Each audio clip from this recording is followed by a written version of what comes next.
Hey everyone, welcome to Escapees webinars. I'm so excited to have y'all here tonight. My name is Georgianne Austin. I'm the communications director for Escapees. And tonight we're talking with Hannah and Carrie, two of our Escapees and Escapers members who are whizzes when it comes to blog SEO and content and social media presence and that sort of thing, which is awesome for those of you who might be interested in upping your blog game a little bit and maybe monetizing it, or at least just having more fun sharing the information that you've got with more RVers or future RVers. And so a couple of things as we go along, if you have questions or anything you want to ask, you're welcome to go ahead and put those in the chat. We've got someone in the background helping us out to grab those and make sure we don't miss them. But yeah, I am really excited to share this with you. I've been talking with Hannah and Carrie off and on the last couple of weeks as we get ready for this, and I've worked with them each before in their professional capacities as well. And so I am excited to share what they know with you. So I'm going to give you just a second. I'll pull up Hannah and we'll let her introduce herself just a little bit.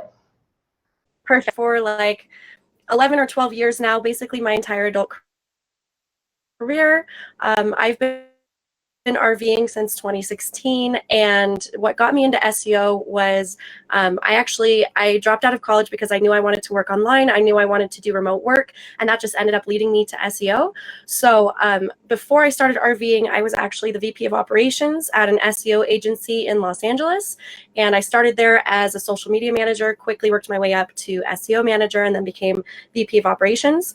I worked there for about 5 years before I went to go out on my own, and that's actually what was the catalyst for me getting into RVing, because I was living in Los Angeles, paying expensive LA rent, and I didn't have a fancy LA job anymore, so I wanted to travel and be able to see the world. And so now I work completely remotely as an independent SEO strategist, and I also own a local marketing agency, so people can either hire me directly for SEO feedback at my local marketing agency if they're a local business. That's awesome. And like I said, I've worked with Hannah before in a professional capacity too, and I was like, she is full of amazing information, so we're in for a treat. I'm going to hide you for a moment, Hannah, and we'll see what we'll learn a little bit from Carrie.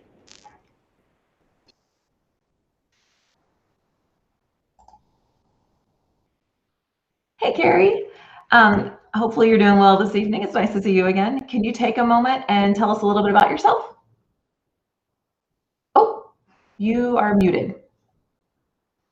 And not on my end. Have you muted yourself? Oh no. I could hear you perfectly earlier.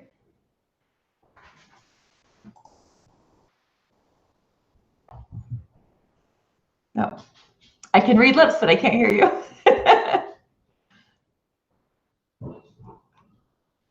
Okay. While Carrie troubleshoots that, you might need to restart your browser and see if that helps. A little tiny bit of housekeeping on my end. My apologies, guys. For those of you watching, you might hear some ruckus in the background. My family has recently adopted a puppy that has decided that he wants to be very vocal this evening. So my apologies if there's background noise. I'll do my best to keep it to a minimum. But let me say, can you hear me? Yes, perfect. Oh, great. All right, Carrie, awesome. tell us a little about yourself. Okay, great. Well, first of all, I'm so happy to be here, so thank you. My name's Carrie. I'm a blogger and virtual assistant. I've been being a blogger and virtual assistant for the past 4 years. I am a former social media manager for Escapees. Sorry, hold on a second.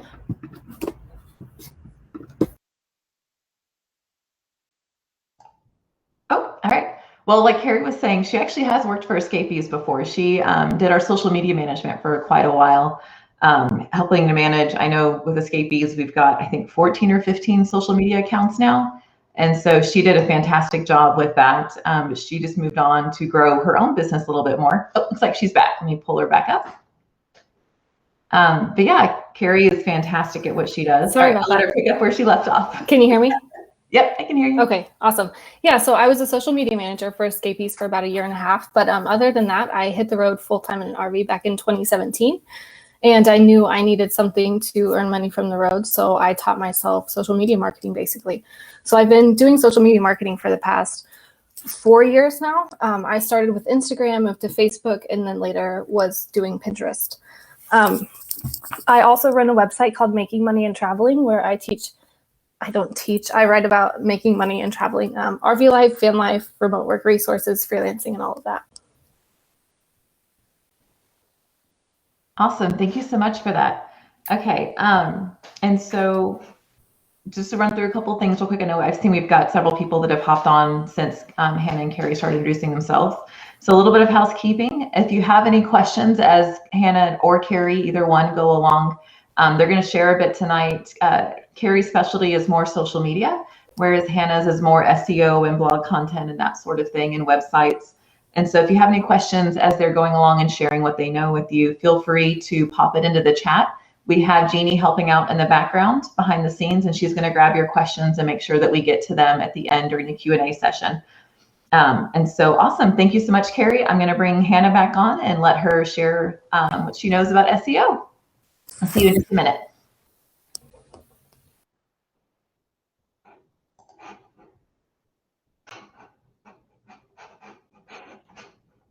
All right, Hannah, let me get your slides pulled up for you real quick. And then I will disappear and let you run the show. Oh, there you go. Now you're unmuted. All right. Okay.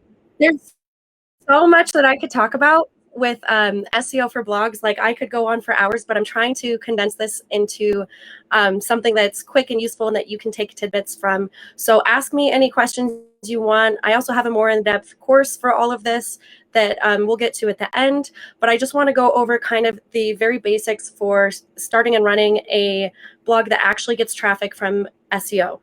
So first of all, you have to do keyword research. And the reason you have to do that is because search engine optimization is based on what people are searching for.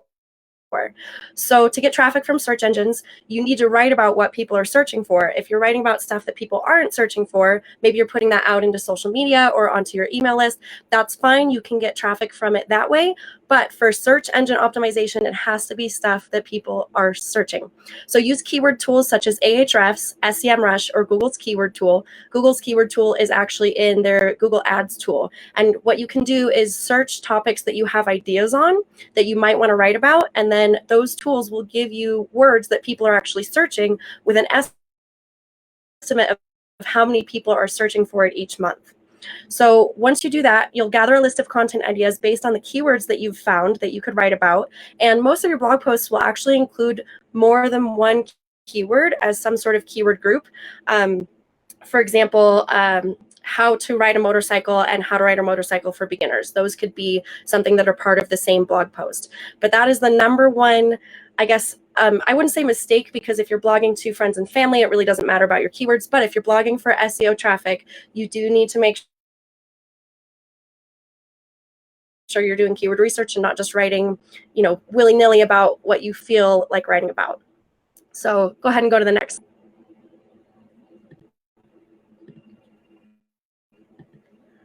Next up, you want to use topic clusters. Oh, and I think we might have skipped one. If we can go back. Yep. So once you have your keywords picked out, you want to and topical gravity. What that means is you're going to plan your topics in clusters so that you have similar topics, multiple posts on similar topics, so that you can interlink the blog posts and so that Google gives you more respect for your website based on that specific topic. So each blog post helps support each other when you do this, and it helps increase the topical relevance of your website on that topic. What that means, I kind of already said it, but what that means is that, like, let's say you have a website about riding motorcycles, and suddenly you write about riding horses, and you have 50 blog posts about riding motorcycles and one blog post about riding horses. Well, Google probably isn't going to show your blog post about riding posts that are also about riding horses, because then Google knows that you're an authority on that topic. And that's what I call topical gravity, which is where you're growing the content of your site on a single topic in a way where Google gives it more gravity and more respect for that particular topic. Go ahead to the next slide. slide whenever you're ready. And I have a graphic about this as well to kind of give you an idea of how these topics can support each other and what a topic cluster actually is. So you can see here that this is about, let's see if I can pull this up.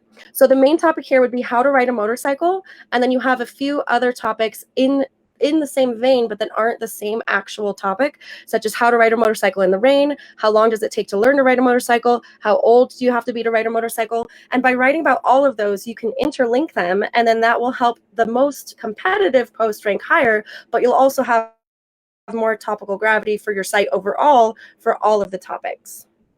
Next slide whenever you're ready. And those two tips are really going to take your blog a lot farther than most bloggers get. If you can get anywhere between like 30 to 100 posts just using those tips without even doing offsite SEO like backlinks, you're going to get traffic much more easily over time than. So once you have your keyword list and you know what you're going to write about, you want to write and publish SEO optimized posts. And what that means is you're not just going to write willy-nilly and publish it. You're going to make sure 500 words per post, because remember, Google is a robot. It's not a person. So when it goes to your website, it's looking for written words to decide what your content is about. So at the end of the day, the more words you have, the easier it is for Google to understand what your topic is about and what keywords you should show up for. Make sure that for each post, you're optimizing your page title, your meta description, and adding internal links. Those are the very basics for blog optimization. There's other things like making sure that your images aren't too large and that your page load speeds aren't too high, and making sure that your website is optimized overall. But for every post, you absolutely need to optimize your page title, your meta description, and add some internal links. If you're using WordPress, you're probably using Yoast. A lot of people will get caught up using Yoast's specific recommendations for each post. If you're going for a target keyword, I recommend not following those recommendations, because the post and over optimization can be just as bad, if not worse, than under optimization. So you want to find a healthy balance of just talking naturally about whatever your blog topic is actually on.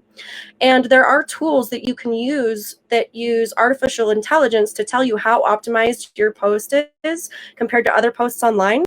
A couple of those tools are SurferSEO, which I think is $30 to $60 a month, and MarketMuse.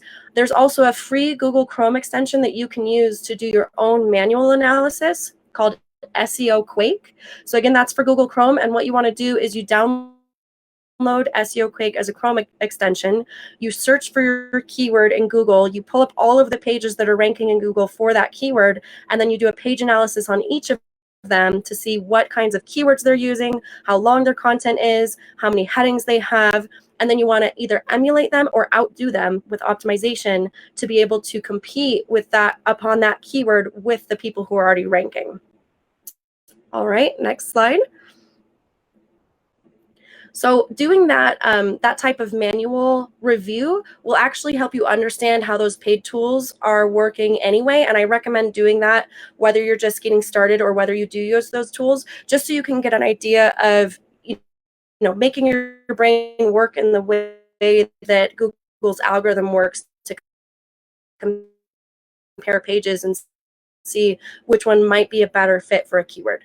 So the last thing I want to cover today is keeping your overall website optimized, because you may have a piece of content that is perfectly optimized, but if you have a website that is completely a mess, Google is probably going to respect it less. It's going to think that you have a bad user experience, and it's probably not going to understand how important that piece of content is.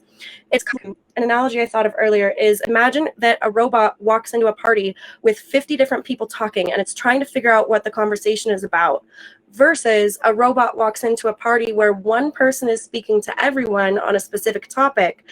That's the difference between an unoptimized website and an optimized website, is when Google can tell exactly what your piece of content is about, and there's no errors or other noise getting in the way, and there's not all of these things that they're having to dig through just to figure out the topic.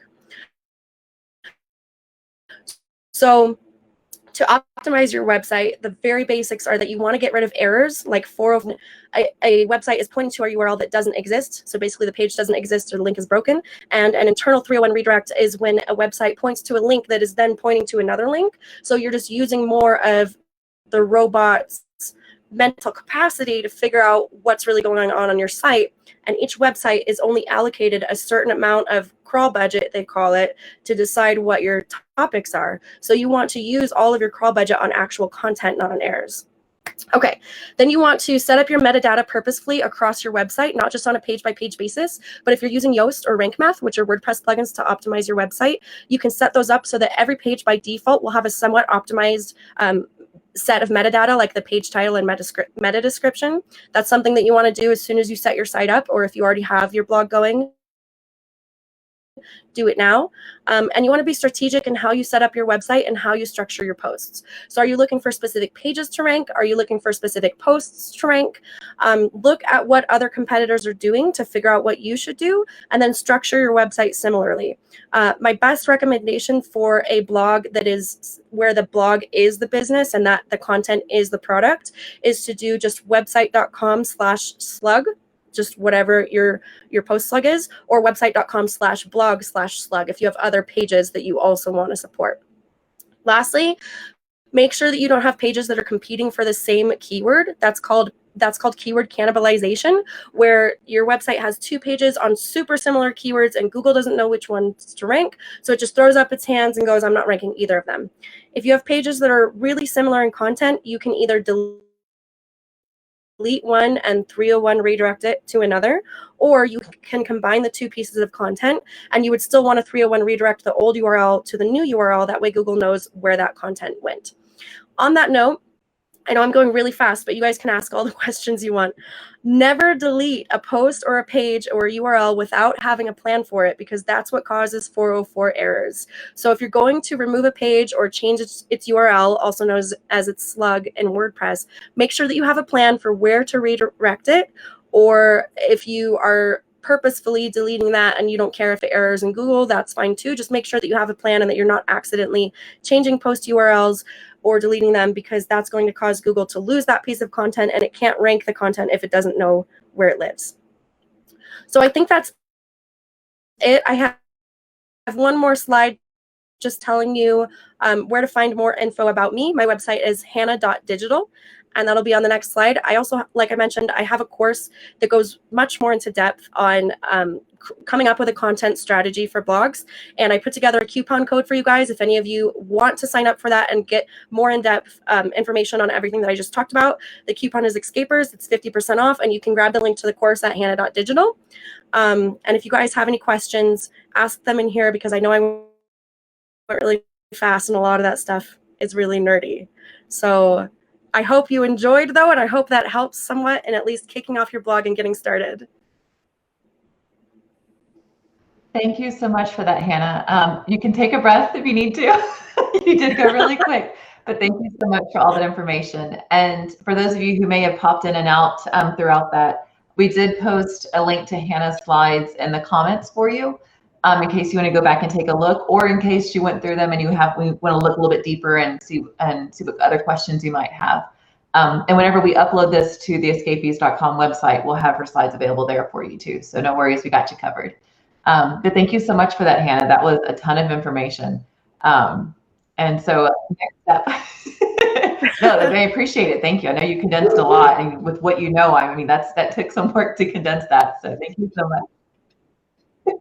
Like one golden nugget. Awesome. All right. Well, I'm gonna swap you out. We're gonna talk to Carrie for a moment and go a little bit more into social media and what you can do social media wise with your blog content and that sort of thing to help boost your articles. If you want to look at it as a brand, boost your brand.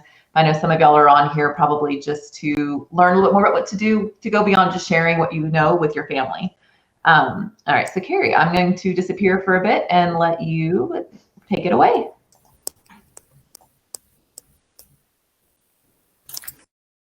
Okay.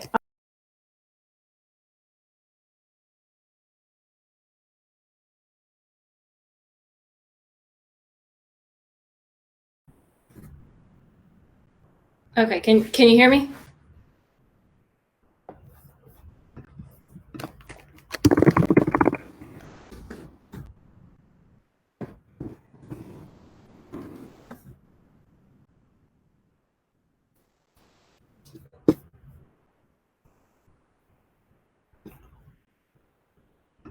If anybody can hear me, let me know in the comments.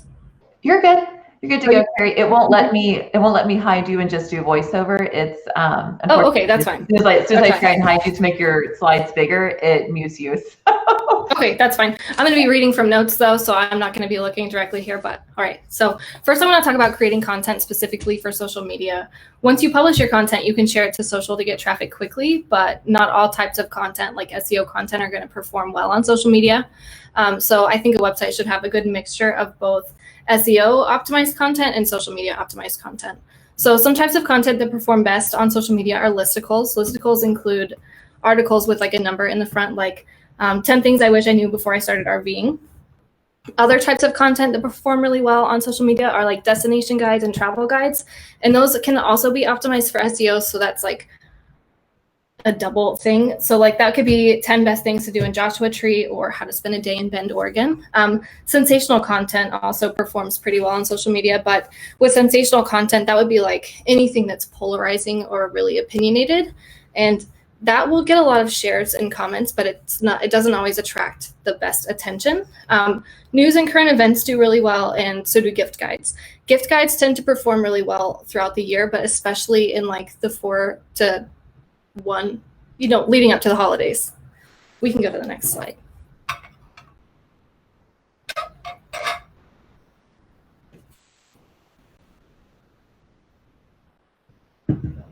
Okay, so the top social platforms to promote your blog or website are obviously Pinterest, Facebook, and Instagram, but you can also use Twitter, TikTok, and YouTube.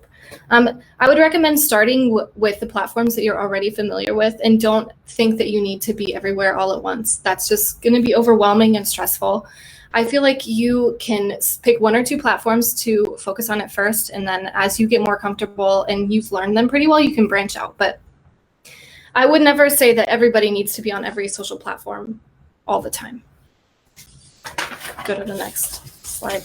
Today I'm going to be talking about the top 3 platforms to promote your content, and those would be Pinterest, Instagram, and Facebook. But if you're already on YouTube or if you're already on TikTok, then I would keep promoting on those. But this is just like what's going to be best for most people who haven't started promoting on social media. So Pinterest is one of the best platforms for bloggers and YouTubers because it's more of a search engine than it is a social media platform.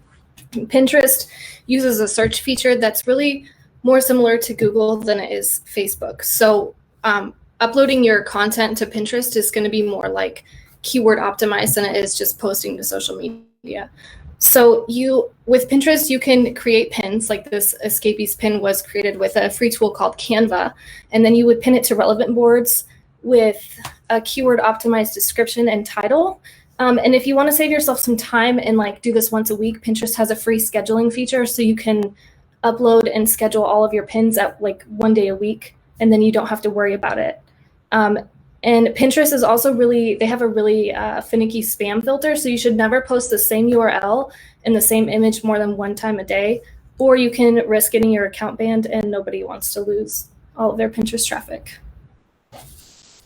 Next slide, please.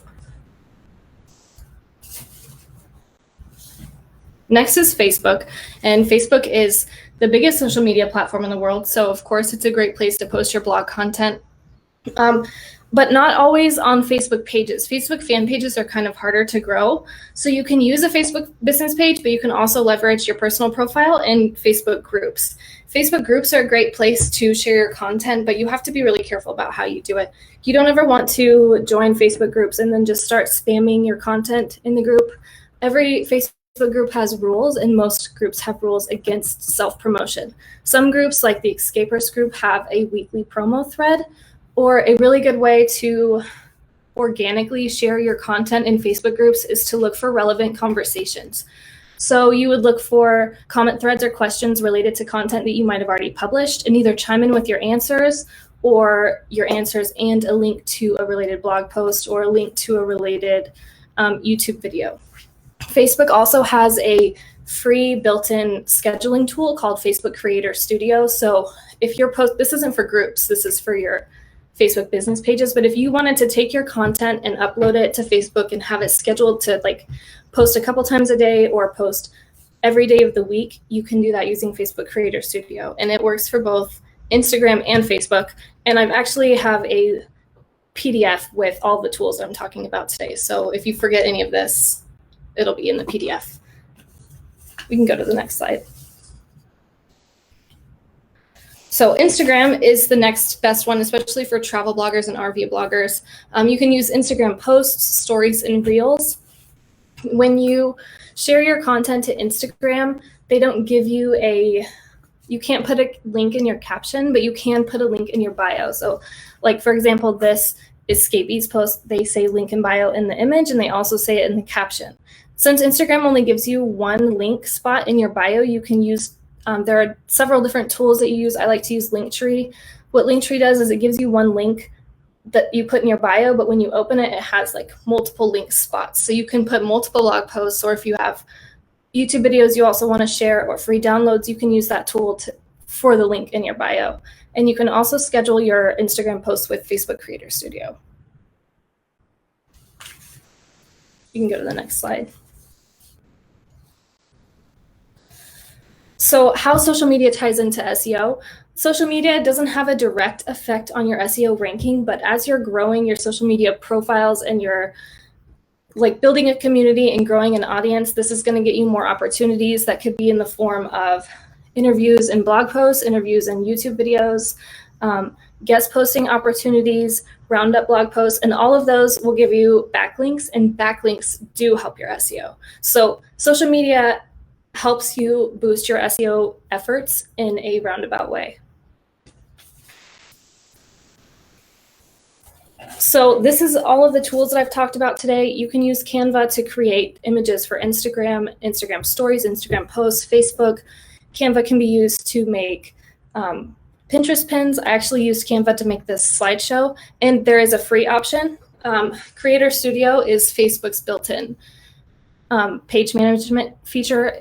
You can schedule posts, you can check your audience insights and analytics, you can respond to comments and messages through Creator Studio. Pinterest has their own scheduler to schedule your pins, and then Linktree is the free tool that you can use to add multiple links to your Instagram bio. Okay, lastly, the tips and takeaways for social media marketing. I would recommend to start with the platforms that you know and that you're familiar with. I wouldn't recommend stressing yourself out trying to learn a bunch of new platforms. Like if you're already on Facebook and you're already on Instagram, hone those platforms with your marketing until you feel comfortable or start to see results with it before you branch out. Next would be batching your work. And by batching your work, I mean like doing all of one task at a time, because it saves so much time and it saves so much energy. So like you could have one day a week where you make Pinterest pins. You could have one day a week or 1 hour a week where you schedule your Facebook or Instagram posts, stuff like that. Next, which I haven't really talked about, is engaging with your followers. In addition to posting and being consistent on social media, engagement is one of the top ways that you're going to grow your brand, because your content will be pushed out by the platforms the more engagement that you get, but you have to be engaging back with your followers. And then finally, educating yourself is super important, staying up to date with the latest trends, learning the new platform features, or even if you want to learn new platforms, educating yourself is something that you're going to want to do consistently when you're working on social media marketing.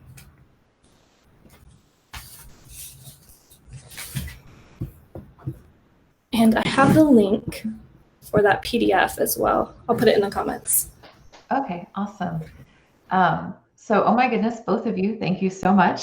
That was awesome information. I know you both know a ton about these topics, and so being able to condense it down, appreciate that for sure. But also, we've got plenty of time to take some questions from different viewers about things. But a question that I have for y'all, starting off with, because you both, like I said, you both got through a lot of information. What about things like, so Hannah, you talked about some things to hit first, like the priorities of what you want to work on first with SEO, and Carrie, you kind of narrowed down, like if you can only do one, use Pinterest. But if someone has only 30 minutes or so a day to put towards working on this kind of content, whether it's the blog itself or social media, what would you recommend that they focus on task-wise to get the most out of that time that they have? I know you guys are probably the same way when y'all started your companies, that you probably have, people have daytime obligations to earn income. So they may not have a ton of free time to work on these while they're trying to build a business and maintain an income at the same time. So yeah, that 30-minute a day window, maybe an hour. What would each of you recommend? Carrie, Hannah, if you want to start, let Carrie catch your breath. Yeah, so if you only have 30 minutes a day and you're trying to make a successful blog, absolutely writing and publishing is going to be your number one activity. So you will have to take some time to kind of front load the topic ideas in terms of, you know, the keyword research that you did, put that together so that you already have the topic ideas, you already know what you're going to write about. And then in that 30 minutes to an hour a day that you're going to sit down and actually work on things, just focus on writing and publishing. The other thing is, you don't have to perfectly optimize every single post before it goes live. You do want to have an optimized URL, but you can even, and by a URL, I mean the address that goes in your browser bar to access the post. When you're writing though, you can even just slap up like the most basic 500-word post that you can to get that post live, and it'll start gaining age and authority in Google. And then as you have more time, you can go back and optimize and add to the posts that are already there that you see have some ranking potential and maybe coming up for keywords. So just write and publish, write and publish. Like getting to 30 posts should be your number one goal for a new blog. 100 posts is better, but 30 posts bare minimum first goal. Awesome, thank you for that.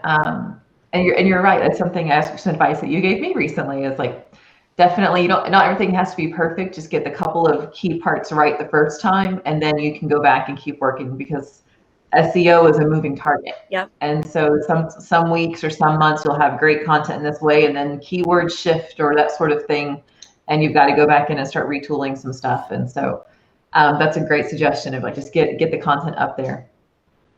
Carrie, what about you? What would you recommend if someone only had 30 minutes to an hour to spend on their social media side of their optimizing? I would say if you only have 30 minutes to an hour to spend on your social media, I would spend half of that time publishing or scheduling new posts, new content that you've already published on your blog, and then the other half of that time interacting with your followers and followers in similar niches. Like if it was Instagram, I would be looking at relevant hashtags and engaging with those types of people that engage with those hashtags. If it was Facebook, I would be going into Facebook groups and looking for opportunities to share the content that you've written or establish yourself as an expert in that industry so that people would find you and follow you on your page. So half and half really for social media. Yeah, that's solid advice. So going back to planning, we have Aiden. They've asked, how would you strategize starting a new blog? That one's for you, Hannah, I think. So I would definitely start by, if you haven't already started it, I would research other blogs in the space and see what they're doing to be successful and whether you can compete in that space, assuming that you're trying to make a blog that's profitable or that gets a certain amount of traffic. And then once you have an idea of what industry you want to go in, put together as many topic ideas as you can and start writing on those to get to those 30 minimum posts that I mentioned. And that'll give you a good idea of whether it's a topic that you can personally stick with and that you'll be able to write on long term. It'll give you an idea of how difficult it is to keep putting content out about that topic. And once you get to those 30 published posts, you'll start to see whether Google is giving your website the authority and the respect that's needed to start ranking, or whether you need to maybe adjust your topics or adjust your post strategy, adjust maybe the keywords that you're using. Basically, you start with analyzing the competition, you get those initial posts out, and then you kind of adjust from there. Awesome. So Aiden also has a question for you, Carrie. Earlier you talked more about like if you can only pick one, start with Pinterest. I know you went into some detail about why Pinterest, but can you explain a little bit more? Yeah, so Pinterest functions like a search engine like Google rather than a social media platform. And a pin on Pinterest lasts so much longer than if you were to post a post on Facebook or post something on Instagram. So when you share something on Instagram or Facebook, it disappears in the feed after a few days. But when you share something on Pinterest, users will come to Pinterest and search for a topic, and your pin can live on for years. I have Pinterest pins sending me like hundreds of visitors a day that I posted over a year ago. So Pinterest is just a really great way for beginner bloggers or even bloggers who don't have a lot of SEO traffic to get traffic really fast while they're waiting for their SEO efforts to kick in. And I think it's the most effective for bloggers other than Facebook and Instagram. That makes On sense. that note, Okay. if I can add something to that, I think that's a great point just to be aware of, is that different platforms will have different lifespans for content. So when you post on Twitter, I think it's like an hour. Facebook, I think, is like maybe 24 to 48 hours. Pinterest is literally years. Same with Google. And with social media, when you post on social media, you can usually get pretty instant results in terms of traffic, but then it dies off quickly. Whereas when you post a blog post that you're hoping to have show up in search engines, you'll get zero traffic at first, but over time the traffic will build as Google starts showing you more and sending you more traffic. So it's important to understand where to place each piece in your strategy for where your website is. Awesome. Thank you for that. And actually, Aiden has another question for you, Hannah, following up on what you said earlier. What do you recommend if there's very little competition to analyze? So that would actually be a red flag to me. That would indicate that potentially the topic that you're considering writing on doesn't have enough search volume for people to be taking advantage of it. That's the most likely scenario. Or you've found a topic that nobody has picked up on yet, or maybe it's a brand new topic that there aren't any established sites about yet. For example, like let's say when drones came out, there had to be a whole bunch of new sites created for that, but at one point there were probably no blogs discussing drones, like the electronic toys that we use. So it would either indicate a brand new market or something that doesn't have a lot of search volume. Now, going after topics that don't have a lot of search volume is fine if that's what you want to write about. But if you want to get SEO traffic, you do need to make sure that you're also supplementing your site with topics that do have search volume.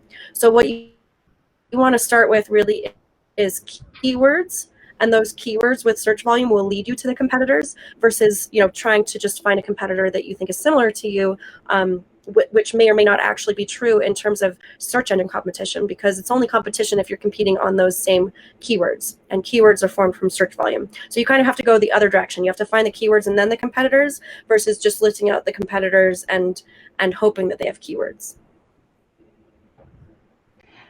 So on that same topic for you, Carrie, I know you've recommended using Pinterest quite a bit. Is there a similar approach to Pinterest when it comes to keywords and that sort of thing?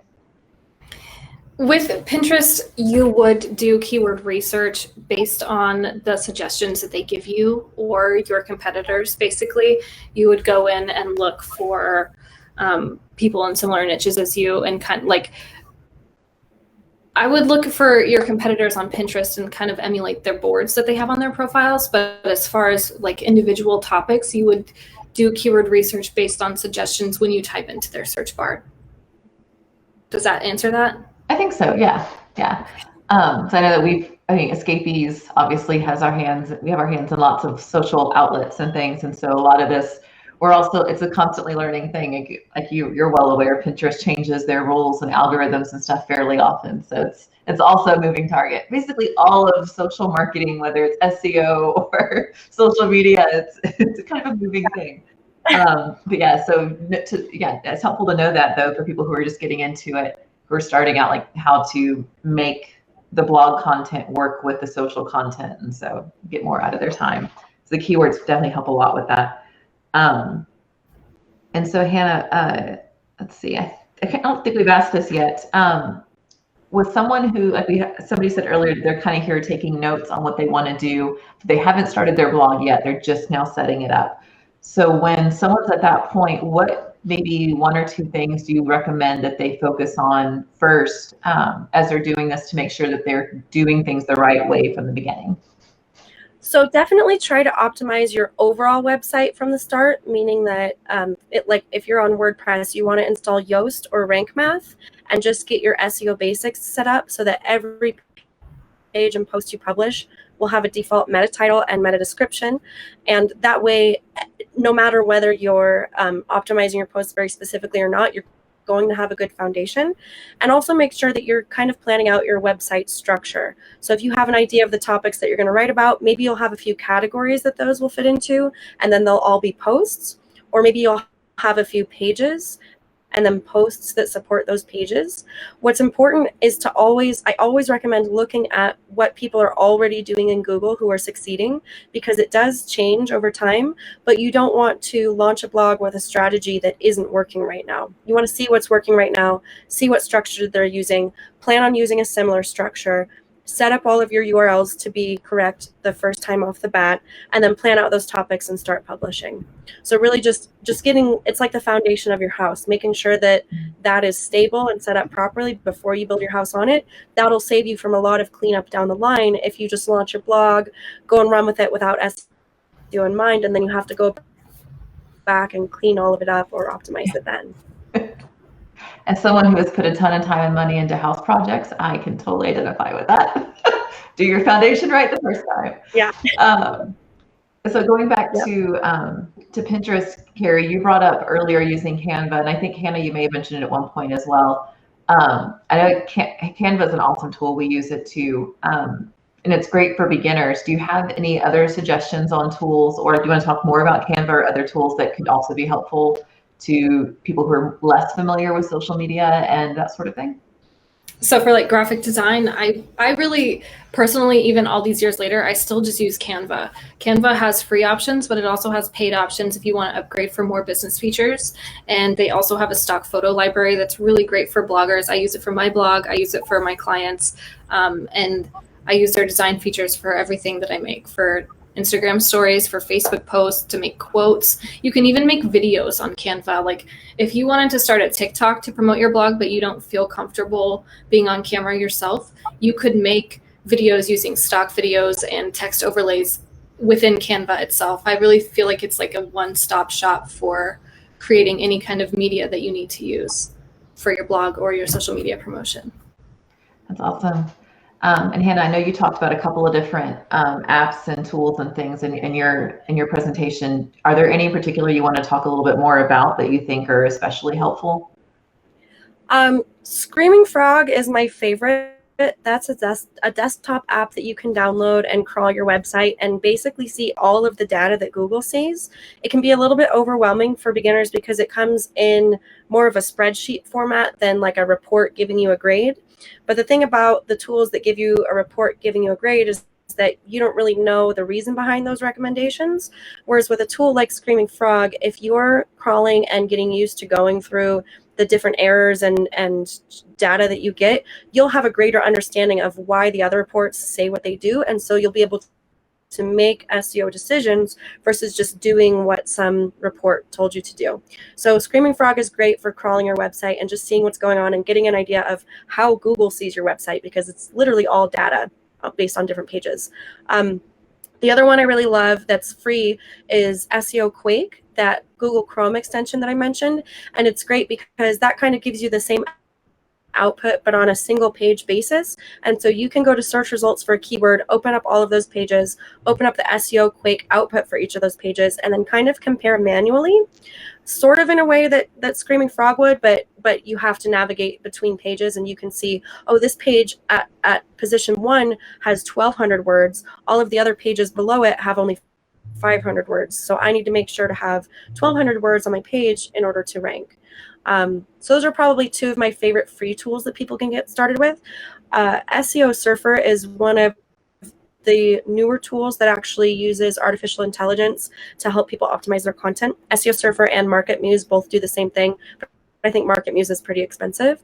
But what they do is they do that analysis on a very, I guess, a robot level, like in a way where you couldn't necessarily look at it and analyze all of that data. And they just spit it out for you and tell you what keywords to add, which makes it really easy, but then you're not learning. So it's kind of the balance of, do you want to learn the reasoning behind what the software is telling you to do, or do you just want to do what it's telling you to do? And both of those are fine. Either way, it'll help you. But all of those software choices, Screaming Frog, SEOQuake, Seo Surfer, and MarketMuse, all of those will be helpful for any blogger.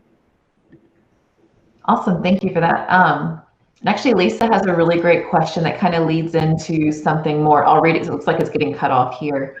But it's talking about the larger picture of accessibility, which is definitely becoming a more thoroughly discussed topic in the last couple of years, so that content's available to all versus just those who can easily read a page, kind of thing. So Lisa's question is for Hannah. What are the best fonts or font sizes that you recommend for blogs? So I wouldn't say that it really impacts SEO, other than if your font is too small for a mobile screen, you will get a notification in Google Search Console.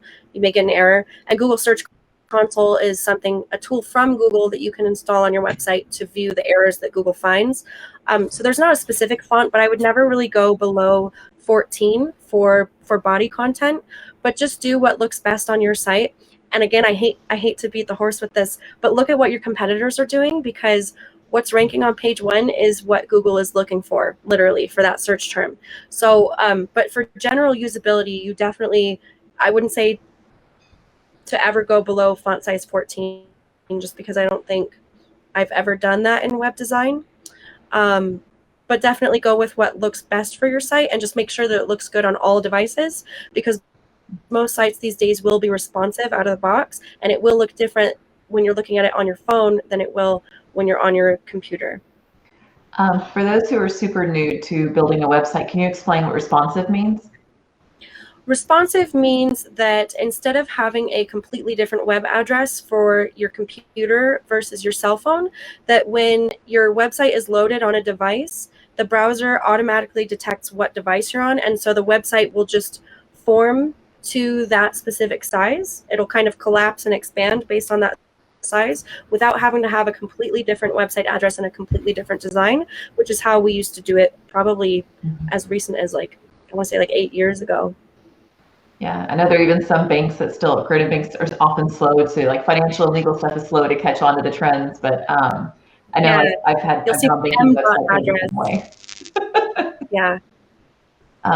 And so Carrie, when thinking about accessibility with social media, I know that I've seen more and more people, if an image has a lot of text in it, they'll take that text and put it into the body of a post, for example, on Instagram or Facebook. Is there anything like that with Pinterest, or would you, I guess a more direct question, what do you recommend as far as improving accessibility on social media? I have seen a lot of big pages doing what you were talking about, describing, even if they're not typing out the text that's in the image, just describing what's in the image below their original post ahead of the image. That's for whether the image doesn't load, or if someone is using audio, just an audio thing. And also with Pinterest, I believe there is an option for you to include alt text. There's not a lot of room in the Pinterest description, but you can include alt text to describe the image. With Pinterest, it's kind of weird because some accounts have features that other accounts don't. So there's not a consistent experience across the platform, but many accounts I've managed have had places for alt text. Okay, that's cool. That's good to know. I know I have friends who are either hard of hearing, so video content can be frustrating without subtitles. Do I understand it? We're relying on Facebook subtitles. We'll definitely edit those before this goes up on YouTube. But because auto-generated subtitles are not the most reliable either. Yeah, that's another one. Is they do auto-generate subtitles, but you always want to check those before you let it go. It's funny sometimes to see what RVers gets translated to. I don't know how many times you get to look at that kind of stuff, but it gets comical. As someone who edits our subtitles a lot, it gets really comical. But that's a really good point when you talked about load times, especially with people who are on cellular connections or in areas. I know I just got back from Escapade in Wyoming a couple of days ago, and with all of the 800+ rigs that we had there, those towers got overloaded. So just loading Facebook to check and see what was going on in our group, if I needed to answer a question or anything, sometimes took forever. I had to just walk somewhere that had Wi-Fi and hook in there. And that's I mean, that's something I just didn't think about before, but you're totally right that images or media content takes a lot longer to load than text. And so sometimes having that text alternative to the whatever the media is really helpful in those situations too, even if it's not an accessibility thing. All right, well, it looks like we've answered all the questions we've got so far. And Lisa, I see that Jeannie's already helping out a bit here, but we'll also get those added. Lisa's asking for the links, if we can post links to the sites that you both talked about. And we'll definitely get that put in here, as well as that'll be in the notes when we put it up on YouTube too. But as we start to wrap up, is there anything else that either one of you would like to share, encouragement or any more advice or anything like that? Carrie, if you want to go first. With social media, I would say just get started. Just get started with one platform, and I wouldn't even say master it, but just start growing your audience on social media.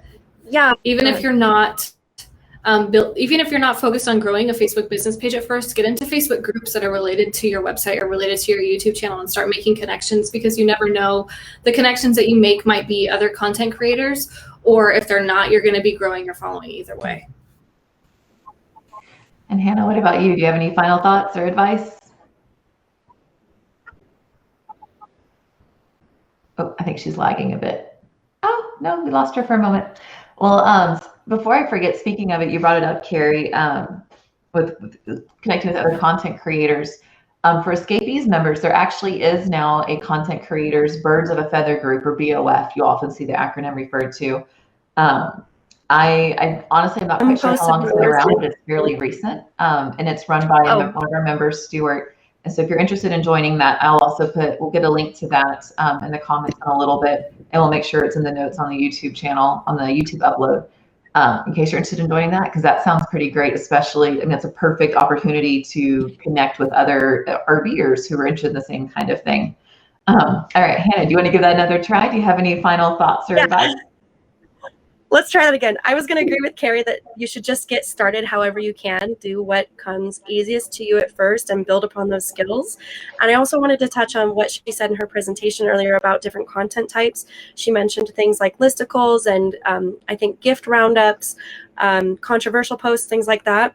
Keep in mind that not everything that you do has to hit all points. So you may have some posts that will help you with SEO, and you may have some posts that will just be geared towards social media. And if you get a mix of those going, or you may have some posts that you just do for fun. So just post what you can, keeping these tips in mind. And the more that you move forward with it, the more you'll learn and get better at it. And that's so true with so many things, of just, like you said as well, Carrie, just kind of just jump in and find your starting point. Take some of the advice you've heard here, as well as maybe some things as you're doing your own research. Figure out where you want your starting point to be. It sounds like Aiden's got a great idea. He's already working on strategizing before he puts anything permanently on the web. But yeah, just give it a try and see what you can do. And if you do make mistakes, it's pretty easy to recover from them. It's the internet. Like you guys both have said, things don't last forever. Well, some things last forever online, but in general, mistakes are also easily corrected in the digital space. Yeah, so thank you both so much. Oh, I see Scott has asked if we would include links to both of your blogs or your website. So when you two get a chance, when we hop off here, if you'll pop in and make sure that gets added, so that we can send people to the right people for more questions and more information, and to see if you're leading by example. But thank you both so much. I know that this was kind of a hectic thing with events leading up to this, like last, I think 3 weeks straight have been nonstop club events. And so thank you both for still getting this together and sharing your wealth of information with everyone.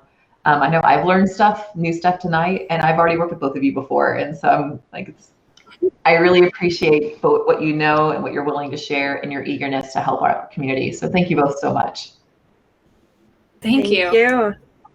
And thank all of you for watching. We'll hopefully get this recording up on YouTube pretty quickly, so you'll be able to see everything in full with all the notes. In the meantime, if you missed the first part, basically as soon as we close this, Facebook is going to get it downloaded or get it saved and uploaded for you so that you can watch the beginning.